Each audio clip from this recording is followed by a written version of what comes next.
Les relations culturelles entre Israël et le Maroc ne sont pas nouvelles. Tout d'abord, au travers de la communauté juive.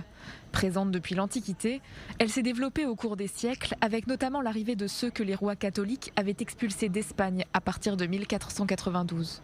Le préambule de sa constitution lui-même évoque son affluent hébraïque.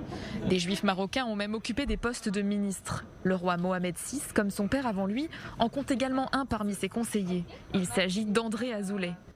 Dans les années 1940, les juifs marocains représentaient 10% de la population, soit 250 000 personnes.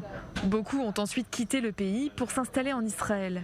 Aujourd'hui, le Maroc compte entre 2500 et 3000 juifs, soit la plus importante communauté d'Afrique du Nord.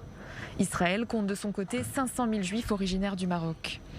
Les autorités marocaines ont également mis en place différents programmes de réhabilitation de son patrimoine juif, cimetières, synagogues et quartiers historiques juifs.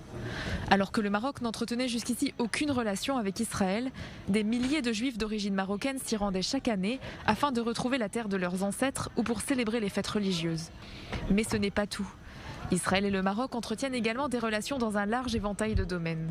Bien que les autorités marocaines minimisent tout lien, les échanges commerciaux dans l'agriculture, le domaine militaire et la technologie existent depuis des décennies, de même que les liens culturels et humains.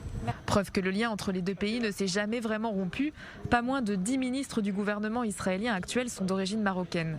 La normalisation nouvellement annoncée pourrait permettre de développer sur le plan diplomatique ces liens déjà existants entre les deux pays.